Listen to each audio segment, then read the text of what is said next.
Next हमारे पास है alternate corporate tax.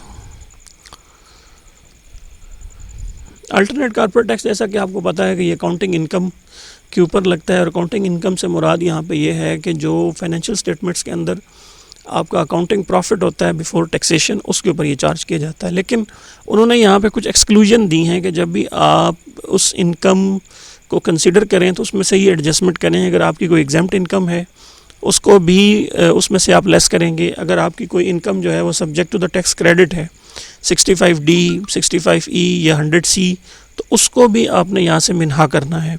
और आखिर में जो है अगर FTR की कोई इनकम है तो उसको भी आप जो है उस इनकम में से उस प्रोपोर्शनेट इनकम को भी कम करेंगे और उसके प्रोपोर्शनेट एक्सपेंसेस भी निकालेंगे, तो रिमेनिंग के ऊपर जो है आप ACT कैलकुलेट होगी। अब एक एग्जांपल है, उससे हम समझने की कोशिश करते हैं कि क्या मतलब है स्टेटमेंट का। यहाँ पे देखें, एक कंपनी है 9 मिलियन रेवेन्यू के साथ, जिसमें 5 मिलियन का रेवेन्यू FTR का है और 4 मिलियन का जो रेवेन्यू है वो नॉर्मल का या अदर देन FTR आप कह सकते हैं। तो इनकी जो रेशो बनती है 56-44% बनती है। अब खर्चे आप देख रहे हैं कि टोटल इस कॉलम के अंदर जो है वो 6.9 मिलियन है। अब इस 6.9 मिलियन को हम अपॉर्शन करेंगे अकॉर्डिंग टू दिस परसेंटेज, ठीक। तो अब होगा क्या, चूँकि 56% FTR इनकम है, तो इसका मतलब ये है कि 56% जो खर्चे हैं इस कॉलम के वो हम FTR इनकम को चार्ज करेंगे, और रिमेनिंग 44% खर्चे जो हैं वो हम नॉर्मल इनकम या NTR का जो हमारा पोर्शन है उसमें चार्ज कर रहे हैं। तो यहाँ पे आप देखें कि चूँकि ये वाला कॉलम और ये वाले खर्चे हमारे लिए इररेलेवेंट हो जाते हैं जब हम ACT कैलकुलेट करते हैं, तो इसलिए ये 3.8 मिलियन के जो खर्चे हैं ये भी अलग हो गए, और ये 5 मिलियन की इनकम भी इस 9 मिलियन में से अलग हो गई। तो इधर 4 मिलियन और उसके रिस्पेक्टिव खर्चे आ गए। जब ये खर्चे एट्रीब्यूटेबल जो खर्चे हैं वो आपने इसमें से लेस किए, तो लेस करने के बाद हमारे पास जो अकाउंटिंग प्रॉफिट बचता है वो 9,33,000 रुपया है। अब ये बेसिकली वो है जो according to the provision of income tax है। तो इसके ऊपर हम 17% जो है वो चार्ज करेंगे, तो हमारे पास जो अल्टरनेट कॉर्पोरेट टैक्स की लायबिलिटी आएगी वो 1,58,667 रुपये आएगी।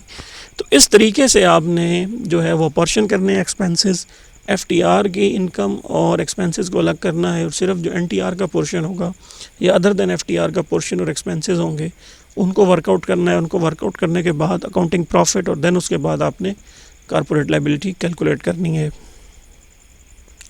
कुछ फ्यू चीज़ें इसमें से जी जो ज़ाहिर है हमने ये पहले डिस्कस किया कि फाइनेंशियल स्टेटमेंट के अंदर बिफोर टैक्सेशन फिगर आती है, वो हमारी अकाउंटिंग इनकम है। अल्टरनेट कॉर्पोरेट टैक्स जो है वो 17% है, और इसको 10 साल के लिए जो है आप कैरी फॉरवर्ड जो है वो कर सकते हैं। तो इसकी एग्जांपल्स हैं, मैं दो इसमें से हम समझने की कोशिश करते हैं कि टर्नओवर 3.6 मिलियन है, टैक्सेबल इनकम हमारी 1,37,000 है, और काउंटिंग प्रॉफिट जो है हमारा 323 है। तीनों रेट्स आपके सामने हैं। तीनों रेट अप्लाई करने के बाद हमने यहाँ पे कैलकुलेशन जो है वो आपको पता है कि 29% जो है हमने 137 पे अप्लाई किया, मिनिमम टैक्स जो है हमने टर्नओवर पे अप्लाई किया, और 17% जो टैक्स है हमने अकाउंटिंग प्रॉफिट पे किया। तो ये तीनों जो लायबिलिटीज़ हैं हमारे पास आ जाती हैं, ठीक है। अब रूल ऑफ द गेम ये है कि हमने इन तीनों का हायर ऑफ जो है वो हमने चूज़ करना होता है। चूँकि ये एग्ज़ाम्पल एक कंपनी की है जिसका अकाउंटिंग प्रॉफिट भी है और टैक्सेबल प्रॉफिट भी है और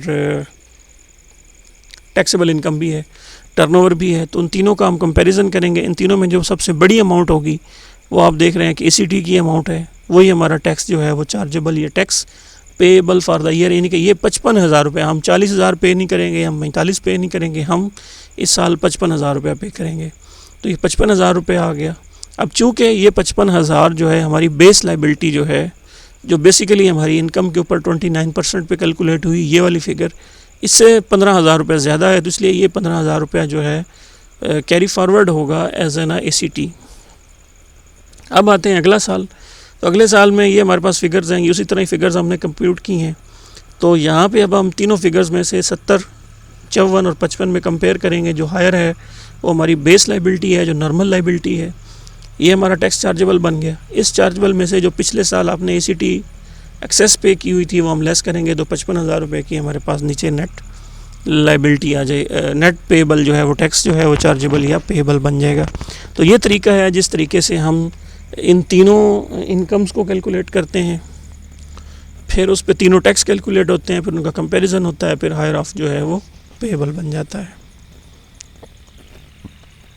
ये कुछ इंडस्ट्रीज़ हैं जिनको अल्टरनेट कॉर्पोरेट टैक्स से एक्सक्लूजन है, जैसे कि 7th शेड्यूल के अंदर जितनी भी बैंकिंग और फाइनेंशियल इंस्टीट्यूशंस कवर होते हैं वो सारे के सारे उनके ऊपर ACT लागू नहीं होता। 5th शेड्यूल के अंदर जो पेट्रोलियम प्रोडक्शन और एक्सप्लोरेशन की कंपनीज़ हैं उनके ऊपर भी ACT जो है वो लागू नहीं होता। 4th शेड्यूल के अंदर जो लाइफ इंश्योरेंस बिजनेसेस की कंपनीज़ हैं उनके ऊपर भी ACT जो है वो लागू नहीं होता। और क्लास 11D LNG टर्मिनल के जो ऑपरेटर हैं या ओनर्स हैं उनके ऊपर भी अल्टरनेट कॉर्पोरेट टैक्स का इतलाक जो है नहीं होता। जब भी आप रिटर्न की कैलकुलेशन कर रहे हो, रिटर्न बना रहे हो या कोई भी केस डील कर रहे हो, तो आपने इन 4 कंपनीज़ को एट लीस्ट जो है वो माइंड में रखना है।